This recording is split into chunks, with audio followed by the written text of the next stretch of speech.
বন্ধুগণ, আমাদের শিশুরা মরছে, আমাদের দেশের ভবিষ্যৎ পুড়ছে, কিন্তু আমাদের সরকারের, আমাদের বিরোধী দলের তা নিয়ে টনক নড়ছে না। আমি এই প্রধানমন্ত্রীর কাছে, বিএনপি সরকারের কাছে প্রশ্ন রাখতে চাই, যে বাবা তার শিশুর লাশ নিয়ে দৌড়াতে দৌড়াতে মহাখালী পর্যন্ত হেঁটে যেতে হয়, তাকে আপনারা আসলে কোন কার্ডটা দিবেন? ফ্যামিলি কার্ডে তার হচ্ছে না, কৃষক কার্ডে তার হচ্ছে না, এলপিজি কার্ডে হচ্ছে না, তাকে কি আপনারা আগামী দিনে সান্ত্বনা কার্ড দিবেন? সেই সান্ত্বনা কার্ড জনগণ চায় না।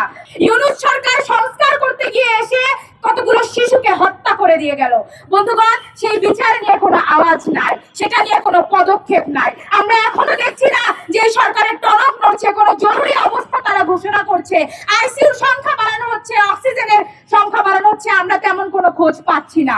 এই শহরের, এই ঢাকা শহরের হয়তো বা কিছু না কিছু খোঁজ আমাদের কানে আসে।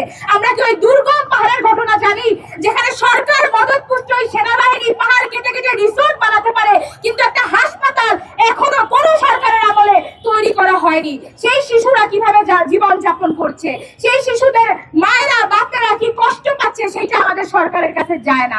ফ্যামিলি ম্যান তারেক রহমানের কাছেও সম্ভবত সেই কান্নার আওয়াজ পৌঁছায় না। তাহলে যে শিশুগুলো মারা যাচ্ছে, তাদের পরিবারের দিকে তাকিয়ে দেখেন, তারা এই দেশের মেহনতি জনগণ, তারা ওই গরিব মানুষজন, যাদের শিশুদেরকে আসলে তারা ওই মা বাপের একটা আইসিইউতে নিয়ে যেতে পারছে না, প্রাইভেট হাসপাতালে নিয়ে যাচ্ছে না।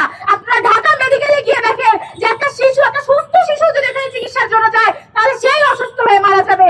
কই সেটার বিরুদ্ধে এখন পর্যন্ত আমাদের সরকার কোনো ব্যবস্থা গ্রহণ করেনি। আজকের সমাবেশ থেকে আমরা জোর দাবি জানাচ্ছি যে অনতিবিলম্বে এই মহামারীকে ঠেকানোর পরিকল্পনা জনগণের সামনে উপস্থাপন করতে হবে সরকারকে, এবং অন্তর্বর্তীকালীন সরকারের দায়ী সংশ্লিষ্ট সকলকে তদন্ত সাপেক্ষে বিচারের আওতায় আনতে হবে। ধন্যবাদ সবাইকে।